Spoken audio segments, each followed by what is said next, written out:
Mais um Bastidores da Política no ar e hoje a gente vai conversar com o Emanuel Moura. Ele é assessor de imprensa do deputado pastor André Bueno, do PL. É um deputado que chegou recentemente à casa, portanto o Emanuel também é novo aqui com a gente na Alesp, né, Emanuel? Agradeço por ter participado aqui do podcast. Imagina, eu até fiquei acanhado de dizer sim, porque eu digo, mas eu não tenho lá grande coisa para contribuir com 90 dias de casa. Mas enfim, vamos Mas lá. aí a gente vai ver, todo mundo vai ver aqui que você tem sim para contribuir bastante com a gente, até porque você é novo aqui na Alesp, mas não é novo de carreira, já tem aí uma contribuição grande, uma participação muito grande, não só como assessoria de imprensa, mas também o que a gente chama no jargão jornalístico, né, do outro lado do balcão. Então você escreveu já para colunas.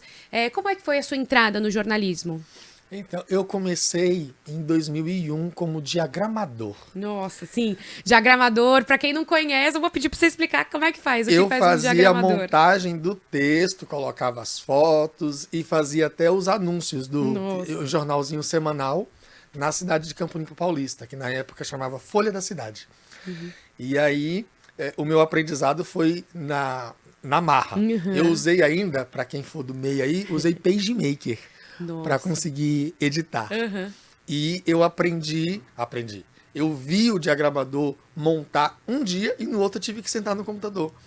Eu não sabia nem como colocar a legenda na foto. Nossa. O ajuste da formatação.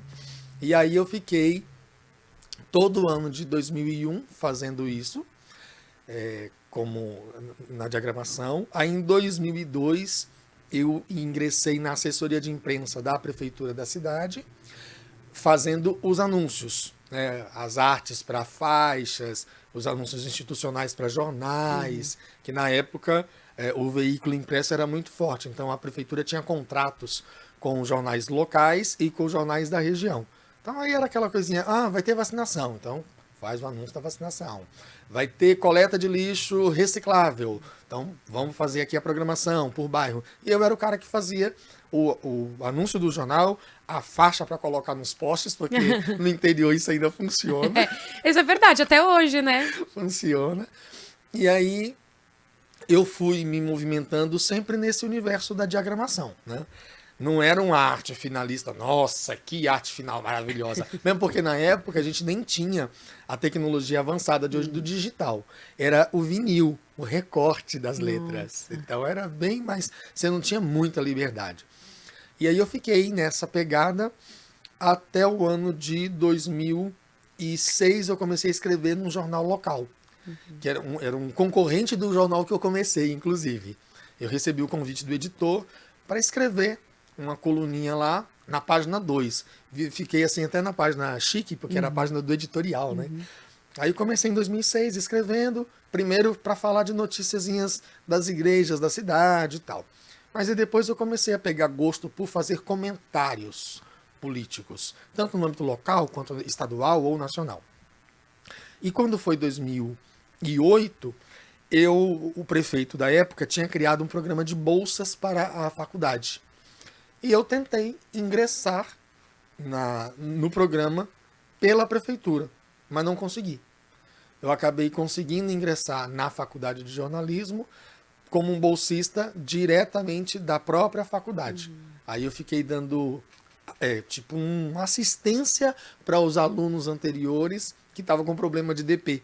Aí eu ia aos sábados de manhã, ficava o sábado inteiro ali, só sendo o anotador de presença do camarada. O professor destinava a atividade, eu era que entregava, e fiquei nisso. Então foram 4 anos. E a partir de 2008, quando eu já estava estudando jornalismo, aí eu comecei, além da minha coluna, eu comecei a fazer alguns textinhos mais simples da prefeitura.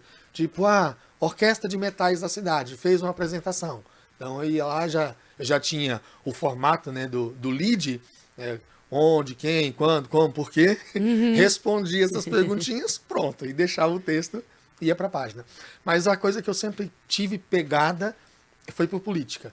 Então eu acabei me consolidando no mercado ali da região e sempre fui muito contundente. Eu não gosto da coisinha, eu odeio a explicação política do olha, veja bem. Quando põe um olha, veja bem na conversa, eu já esmoreço. Entendeu? Eu sou do tipo, vamos ser claros na nossa briga. Nós estamos numa sociedade, a gente hoje só não tem varas e paus para brigar. Mas as guerras apenas mudam de modalidade. E eu sempre fui da faca na caveira. Aí quando foi no ano de 2012, eu estava com o meu curso concluído, era jornalista já formado, mas eu já estava cansado, porque já tinha sido 10 anos fazendo prefeitura. E o serviço público, pelo menos ali no ambiente que eu estava, eu achava muito emburrecedor, porque a cada 300 dias a gente faz a mesma coisa. Então, por exemplo, falando da minha rotina ali, em novembro eu já sabia que eu ia começar a falar do carnaval do ano seguinte. As inscrições de blocos, das escolas de samba, divulgar anúncio.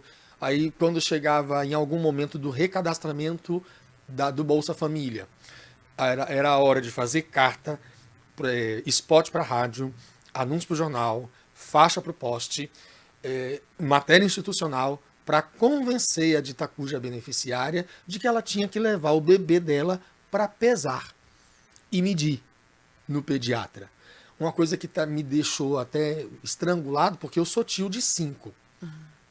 E como tio, eu levei para consulta. Porque o SUS, eu tenho N restrições com ele.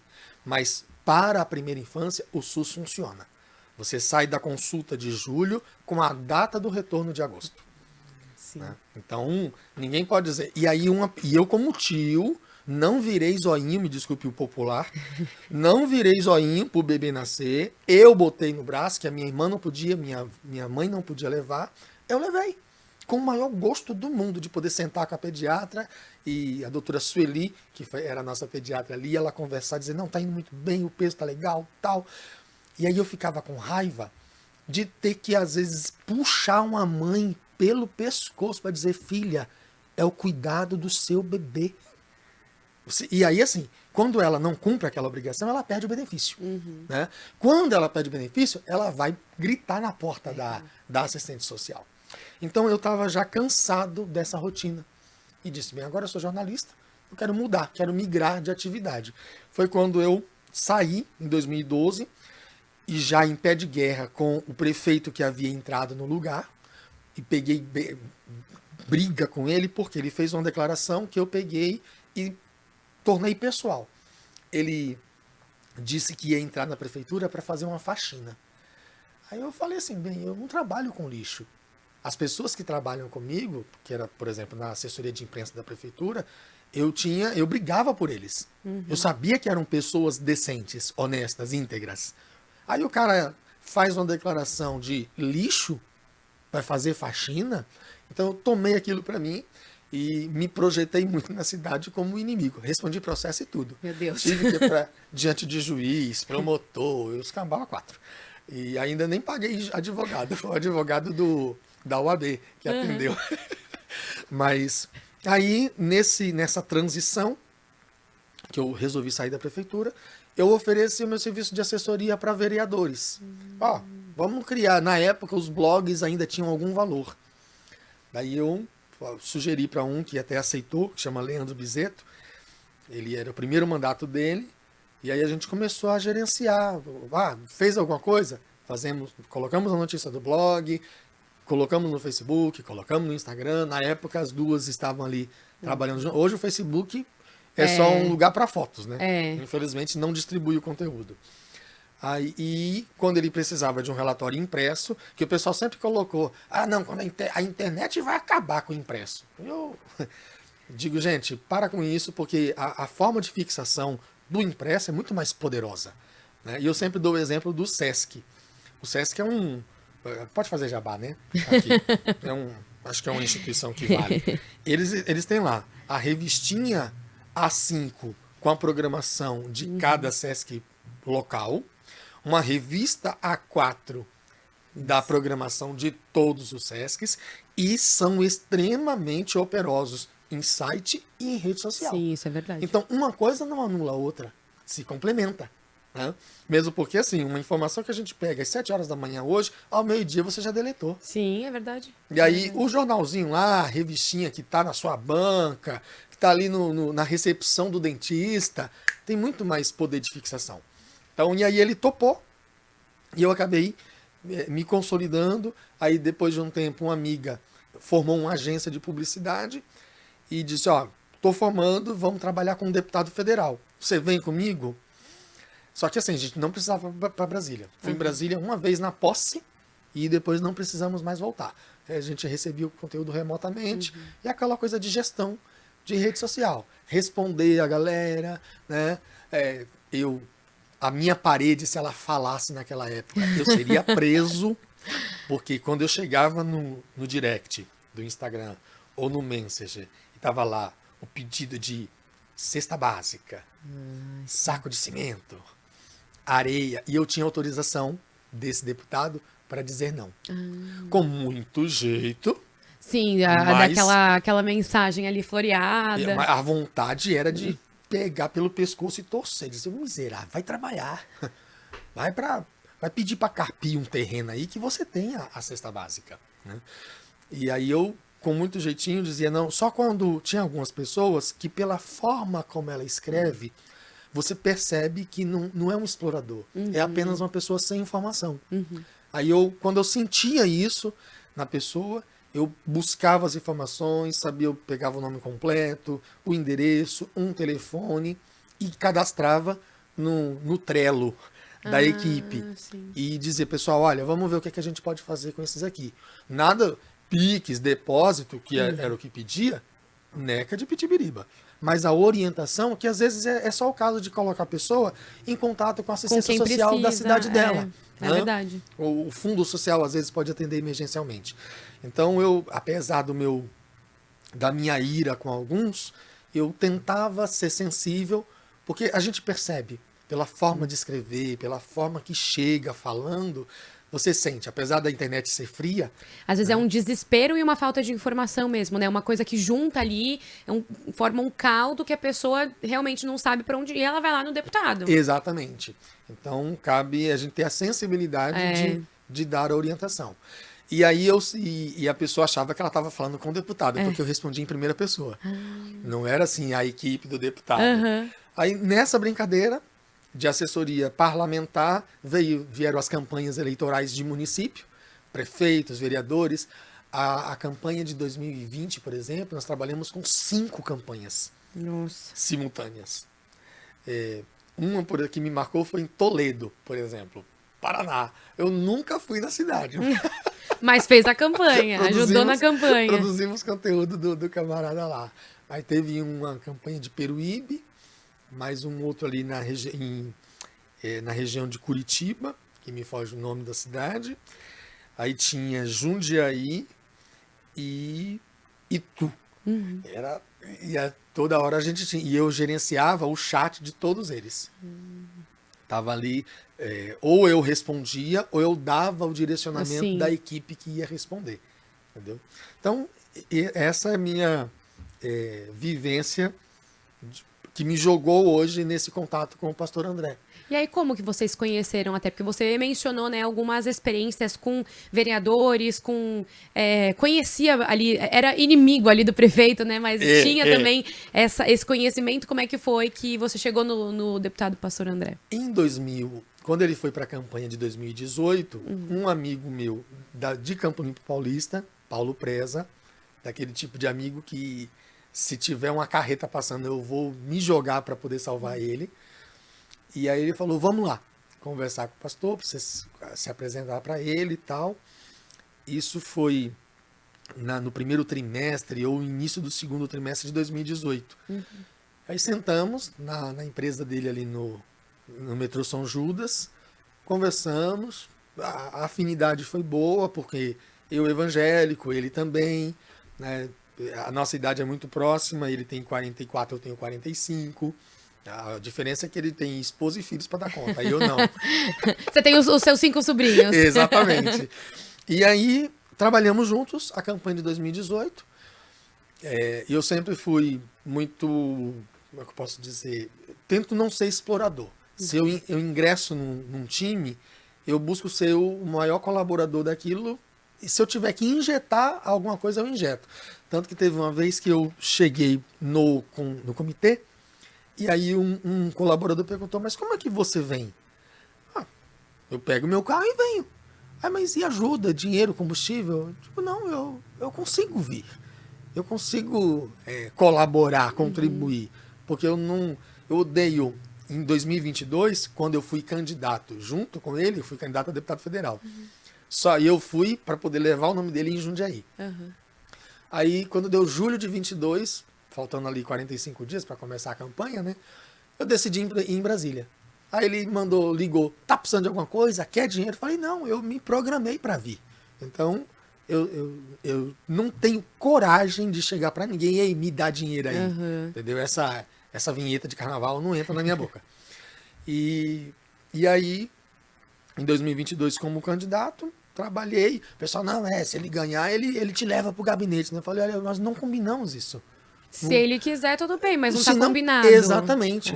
Quando eu abracei a campanha dele, eu abracei pela causa. E não pelo cargo. Entendeu? E aí, quando veio a oportunidade de ele vir, ele convidou. Aí, depois de 10 anos trabalhando em casa, eu já estava com vontade de mudar. Estava disposto a virar representante comercial, pegar o carro, tanto que eu municiei meu carro com tela de LED, bonitinho, para poder viajar, curtir no YouTube. Mas aí, por fim, ele convidou, eu topei, e cá estamos, vivendo a experiência Alesp, né, e tentando crescer. Eu, como sou impulsivo, difícil é controlar a língua. Eu tenho a dificuldade eu não sei ser dissimulado. Se eu não gosto de uma pessoa, vai ficar na minha cara, piscando em nenhum, não gosto de você. Porque os políticos têm essa assim, estão se engalfinhando. Olá, bom dia. Eu não digo nem bom dia. Eu passo seco e não me sinto culpado por isso. É minha transparência, é minha sinceridade, é minha verdade. Depois de um tempo, teve gente que eu briguei e eu sentei e digo, eu acho que eu exagerei com você. Vamos pôr uma pedra em cima. Reconheceu, Mas tem gente que eu até hoje... que no jargão político o pessoal fala assim, não, hoje as pessoas estão brigando, mas amanhã tá junta. Tem gente que eu nunca me juntei. Tem pessoas que eu elimino qualquer chance de aproximação por causa da conduta, por causa do histórico que eu sei. Um político que declara, por exemplo, que ele vence a campanha eleitoral, eu ouvi isso de um vereador, no dia da eleição, um cara desse eu não tenho condição de me aproximar. Eu rejeito e fujo como o diabo foge da cruz. Porque para mim é um tipo de gente porca, podre. Não combina, né, os seus valores quando não combina, é aí que você corta. Eu não aceito. Né? A campanha tem que ser ganha no diálogo, no convencimento e não no pagamento. Sim. E, infelizmente, isso é uma cultura nacional. Né? Chega no dia, as onças e garoupas saem das carteiras, e aí eu digo para algum, votou por 50 reais, tá bom? Paga lá o remédio que vai faltar na UBS, paga com 50 reais. Né? Então, essa é a minha mentalidade. Mas eu tô falando quase um monólogo, então, por favor. Não, já fiz aqui algumas intervenções. Eu queria também aproveitar, né, o nome do nosso podcast, que é Bastidores da Política, para saber algum bastidor desse... Eu sei que foram poucos dias aí, mas a gente já teve votações importantes, já tivemos diversas sessões. A sua experiência também agora deixando, né, de trabalhar em casa, como você disse, que passou aí muito tempo com o home office, até antes dele ter sido quase normalizado aqui por causa da pandemia, né? Então agora trabalhando fora de casa, algum bastidor que tenha te marcado, seja positivamente ou negativamente, alguma coisa diferente que você também notou de vir aqui para a Alesp, de estar trabalhando aqui? Teve um momento que foi legal no dia da votação da questão da Escola Cívico-Militar. Sim. Eu estava bem ali no portão, na entrada do Salão dos Espelhos, e aí eu vi o choque chegar. Sim. Confesso que rolou uma emoçãozinha. Você sentiu ali aquela adrenalina de ver a polícia? Foi isso? Na verdade, eu até gostei, que ele já tava caráter, paramentado, né? Com a touca e tal. Porque eu sou 100% a favor da Escola Cívico-Militar. Quem não quer um filho lá, não matricule, simplesmente isso. Mas deixe a opção para quem quer. Então essa foi uma... Mas aí já foi chato, porque eu não pude viver o calor do plenário. Não pode entrar, né? Por conta da rotina do gabinete, e num dia como aquele, as pessoas só visitam o gabinete se a gente for até a recepção, até o portão buscar. Né? É verdade, porque, para quem não sabe, quando tem essas votações mais polêmicas, ou até que trazem mais gente, né? Tem ali um controle maior aqui na Sim. Assembleia, faz uma fila e também está sujeito à lotação do próprio plenário, né? Porque a gente tem ali a galeria que, infelizmente, não comporta todo mundo que gosta de acompanhar, então tem um pouco disso mesmo. Então é interessante até saber isso, que pros gabinetes, quando vem alguma pessoa que precisa conversar com vocês então tem que ir até a recepção para buscar. Nós vamos buscá-los. Porque aí a pessoa diz, olha, vamos no gabinete do pastor André, aí um assessor se desloca, diz, estou vindo buscar tal pessoa. Beleza. Então aí, nisso, eu perco de estar no plenário vendo aquele calor das partes opostas, né? E teve um outro momento que foi, assim, muito emocionante para mim, que foi a visita de uma senhorinha de 100 anos. Nossa. Aqui no gabinete. Ela é de Campinas. Mas assim, muito lúcida, tá claro que anda bem lentamente, mas para mim eu quase fui às lágrimas de ver aquela cidadã vindo aqui. Aí o pastor André pegou ela pelo braço bem lentamente, foi com ela no Juscelino Kubitschek, sentou com ela ali nas cadeiras, a gente fez uma foto. Eu fiz até questão de colocar num jornal impresso que circula dentro da igreja, que eu sou o editor desse jornal lá. Então, para sintetizar aquela visita. Para mim foi emocionante porque ela é anterior à Alesp, inclusive. Sim. É anterior ao Palácio 9 de Julho. Sim. E ela estar aqui, para mim, eu disse, é uma dona, é uma proprietária que nunca tinha vindo, né? Mas que agora sentou. Foi a primeira visita dela, então, aos 100 anos aqui? Exatamente. Que interessante. E ela foi em vários gabinetes ou foi mais na do pastor? Não, veio só visitar do pastor. Foi um presentão pra gente. Né? Então, esse foi um bastidor que me marcou. Emocionante. Eu me sinto... É como se fosse assim, faz valer a pena ter chegado aqui para poder ver isso. Então... E no dia a dia das suas atividades no gabinete, o que inclui as suas atribuições? Você é o assessor de imprensa, né, do deputado, então também ainda tem aquilo lá de responder as mensagens que chegam para ele, de atender as pessoas que chegam no gabinete. Como é que é no dia a dia? Na verdade, imprensa até que eu acho que não está nos acessando muito. Nós temos mais demandas internas aqui de vocês precisando de programação, de horário. Vamos levar o deputado, programa tal, e para conciliar a agenda, que é um pulo do gato. É difícil, né? Mas aí a gente vai lutando. Teve uma ocasião que foi agendada aqui, ele estava atrasado e o programa era ao vivo. Ai, digo, meu Deus! E a gente fica... Fica acompanhando de longe também, nervoso. E sofrendo. Então, mas a imprensa não tem demandado tanto. E o que mais demanda realmente é alimentar o nosso próprio público. No Instagram, no Facebook, para informar como é que está a rotina aqui. Uma prestaçãozinha de contas, porque eu sou a favor do volante, porque nós não temos condição de atingir tanta gente apenas por rede social. Tem gente que se engana muito. Acha que botou no Instagram, todo mundo vai saber. Chegou para todo mundo. Não é bem por aí. E aí o contato, ele tá no evento, é aquela coisa de ter sempre o cartão na mão, para poder o pessoal saber como entrar em contato.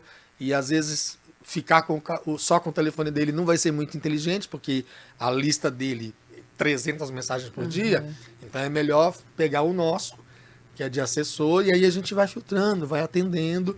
Então eu estou descobrindo ainda como manter essa dinâmica de forma aceitável, agradável. Né? Mas é legal. Teve uma visita do professor Sena, ele, logo nas primeiras semanas de abril, acho que eu tinha 10 dias aqui, ele foi apresentar como é que a Secretaria de Agricultura encaminha as questões de emendas e tal, mas o deputado não estava. Mas ele deixou o telefone, deixou a revistinha que detalha tudo. E aí ele falou assim, parabéns pelo atendimento. Foi meu primeiro elogio na casa. Também, mais um bastidor que marcou aí, né? Um elogio. Mas, e assim, eu apenas fui aquela coisa do bom dia, Sim. Posso ajudar e tal. Mas é que eu acho que tem gente que bota um rei na barriga, né? Quando entra pra cá. E a minha mentalidade aqui não é de ostentação. Eu acho que aqui é o lugar de servir. É a casa do povo, né? Exatamente. Então, e temos que buscar, eu gosto da palavra excelência, e buscar servir com excelência, porque é uma conduta também do pastor André. Então, nisso a gente se alinha muito, dá muito certo, E por isso temos aí vencido os 90 dias. E vamos ver quanto tempo que a gente atura. Bom, e você tem muito essa experiência da igreja evangélica, né? Você é vinculado à igreja, o pastor também. Sim. E se conheceram até por intermédio, né? Eu queria um pouco falar da questão até do eleitor evangélico, porque a gente vem notando, né, uma grande... Um aumento do público, de fato, dos fiéis, né, dessa religião, e uma decisão muito grande partindo dos próprios eleitores evangélicos, que eles também buscam, então, um representante deles no legislativo, no executivo. Enfim, como é que você vê também essa participação dos evangélicos na política? Você notou esse aumento mesmo? Ou sempre teve esse flerte, né? Esse interesse por esse campo? Não, nós por muito tempo erramos e erramos feio porque a gente demonizou a política.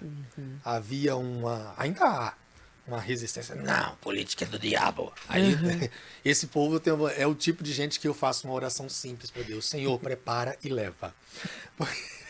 Mas o pessoal fala, nossa, mas que coisa feia. Não, eu estou pedindo para Jesus preparar ainda e levar. Porque era uma questão de ignorância mesmo. E a minha irritação é que o mesmo que reclamava da política, de repente, e isso no meio, estou falando do cristianismo no geral, tá? Tanto pastores quanto padres, vamos falar aqui das figuras líderes. Porque, não vou me envolver com a política. Mas na hora de fazer a festa lá da paróquia ou da igreja, batia na mesa de um vereador. Batia na mesa do prefeito. Digo, não, você não quer se envolver, filho? Eu sou contra. O pastor quer fazer uma viagem, uma caravana, pedir para vereador bancar. A igreja banca a própria viagem. Vai custar R$40, tá caro. Faz salgado, faz rifa, sei lá, faz qualquer coisa. Mas é o tipo de vínculo que eu não aceito. Agora, o do posicionamento tende a acontecer.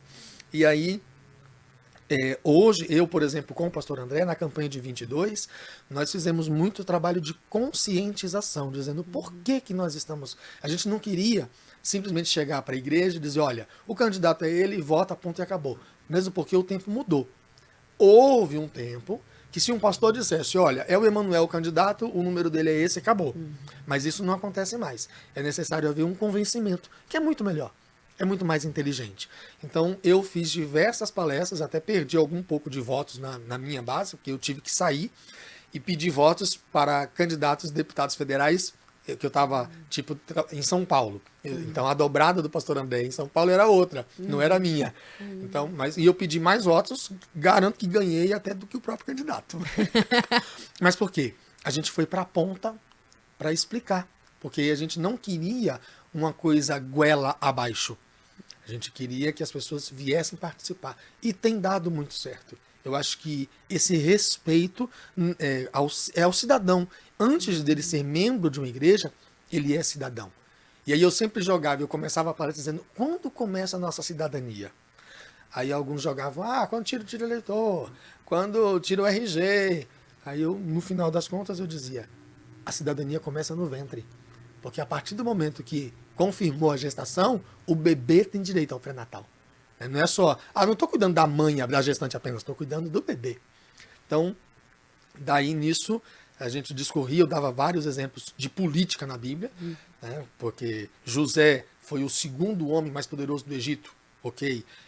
Aí, quando Jesus foi sepultado, foi necessário um senador e um homem rico. Os dois se combinaram para poder sepultar Nicodemos, que era senador, e José de Arimateia, que era um discípulo secreto. Ninguém sabia que ele era discípulo, mas foi. Então aí o tempo não vai nos permitir, mas eu expunha coisa de 1 hora. E aí esse meu amigo Paulo me acompanhou muitas vezes em alguma dessas palestras, e ele disse que o pessoal ficava 1 hora olhando para minha cara assim, e ninguém levantava, graças a Deus. Eu tinha condição de prender a plateia. Mas o que a gente estava fazendo? Era levantando o pessoal para participar com consciência, não de modo imposto. Tem votar de fazer porque alguém disse que é para votar. Exatamente, não. Ele tem direito, ele tem um dever de participar de uma forma racional e não imposta. Mas o nosso tempo está acabando. Bom, Emanuel, já fica até o convite para você voltar, para a gente continuar conversando de bastidores aqui, falar um pouquinho também sobre tudo isso que você entende, né? Que você tem essa proximidade. Eu agradeço muito a atenção aqui com o nosso podcast. Imagina, foi um prazer. Estou à disposição, quando for possível. Esse foi, então, o podcast Bastidores da Política. A gente recebeu o Emanuel Moura, ele que é assessor de imprensa do deputado pastor André Bueno, do PL, também chegado recente aqui na Lesp, mas já com muita história para contar. A gente volta no próximo podcast Bastidores da Política.